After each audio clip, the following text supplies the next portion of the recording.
आपातकाल, ये शब्द सुनकर हमें याद आता है 1975 का वो दौर जब भारत के लोकतंत्र की हत्या की गई।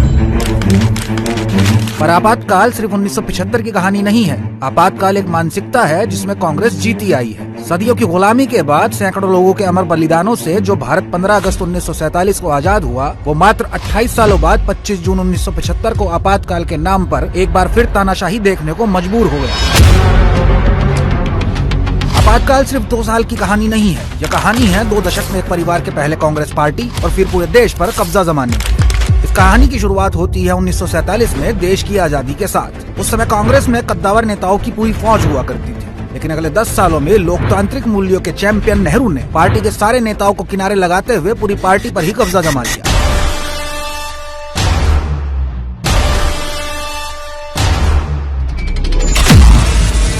आजादी के वक्त कांग्रेस के अध्यक्ष रहे आचार्य कृपलानी की नेहरू जी के साथ लगातार तनातनी चलती रही और आखिरकार उन्हें 1951 में कांग्रेस पार्टी तक छोड़नी पड़ी। इसके साथ ही पुरुषोत्तम दास टंडन के अध्यक्ष बनने पर नेहरू ने कांग्रेस वर्किंग कमेटी से इस्तीफा दे दिया। पर सरदार पटेल के निधन के बाद पार्टी में अकेले पड़ चुके पुरुषोत्तम दास टंडन को ही अध्यक्ष पद से इस्तीफा देना पड़ा।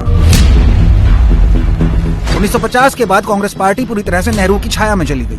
1951 से 54 तक नेहरू देश के प्रधानमंत्री भी रहे और कांग्रेस के अध्यक्ष भी। 1959 में नेहरू ने राजनीतिक वंशवाद की नींव रखी, अपनी बेटी इंदिरा को ही पार्टी की कमान पकड़ाकर। पिता प्रधानमंत्री, बेटी पार्टी अध्यक्ष। देश की सत्ता पिता के हाथ में और पार्टी पर बेटी का कब्जा, पूरा कंट्रोल परिवार के हाथ में। लाल बहादुर शास्त्री जी के संदेहपूर्ण निधन के बाद कई दूसरे सीनियर नेताओं को छोड़कर इंदिरा गांधी को पहले प्रधानमंत्री बनाया गया और फिर 1969 में इंडिया ने सारे सीनियर नेताओं को कांग्रेस से बाहर का रास्ता दिखाते हुए कांग्रेस पर पूरी तरह से कब्जा जमा लिया।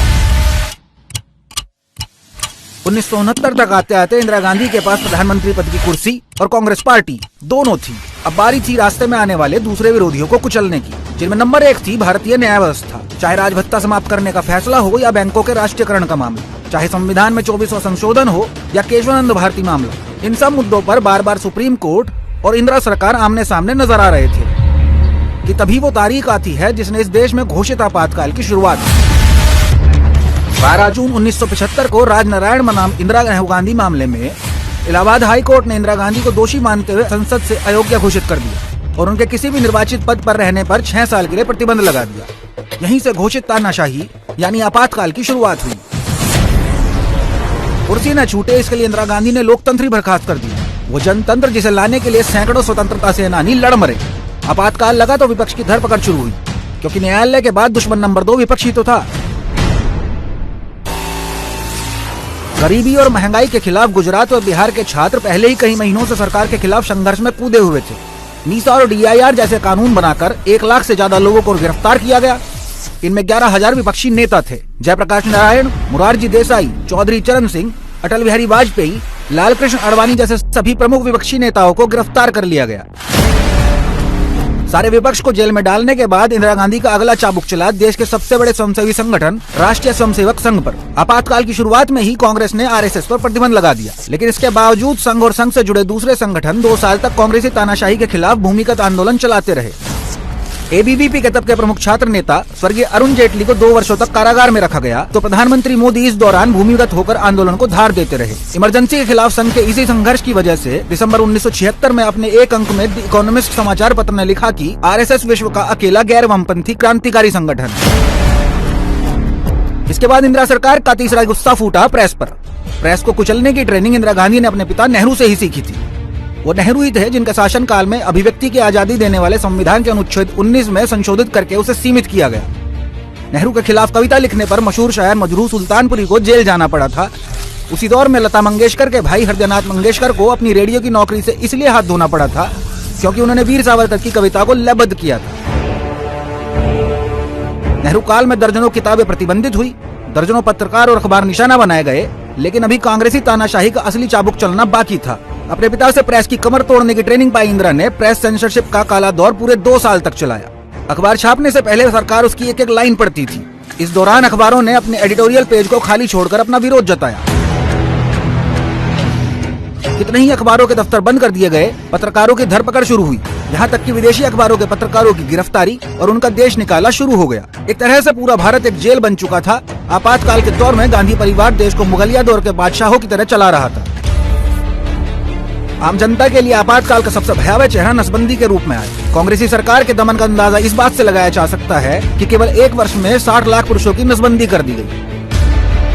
सही इलाज और देखभाल न मिलने की वजह से इनमें से हजारों पुरुषों की मौत तक हो गई। इस मामले में माँ बेटे की कांग्रेसी तहनाशाही नाजी तानाशाही से भी ज्यादा क्रूर थी। इसके अलावा सौंदर्यकरण के नाम पर संजय गांधी ने दिल्ली के सैकड़ों घरों पर बुलडोजर चलवाया, जिसमें करीब 6 से 7 लाख लोग बेघर हो गए और विरोध करने पर आम लोगों पर गोलियां तक चलाई गई, जिनमें कई मौतें हुई। ये अमानवीय, अत्याचारी, अलोकतांत्रिक तानाशाही 2 साल तक चलती रही। इसके बाद मार्च 1977 में कांग्रेस सरकार आपातकाल हटाने और चुनाव कराने को राजी हुई। सारी विपक्षी पार्टियों को विलय करके एक दल जनता पार्टी बनाया गया, जिसने 1977 के चुनाव में कांग्रेस को पराजित किया। 1977 में आपातकाल तो खत्म हो गया, लेकिन एक परिवार की देश को अपने जागीर समझने की मानसिकता खत्म नहीं हुई। ये वही मानसिकता थी जिसके चलते सीताराम केसरी को कुर्सी समेत पार्टी दफ्तर से बाहर फेंका गया और पूर्व प्रधानमंत्री नरसिम्हा राव के पार्थिव शरीर को कांग्रेस दफ्तर में प्रवेश नहीं मिला और उनके अधजले शव को दिल्ली से हैदराबाद भेजा गया।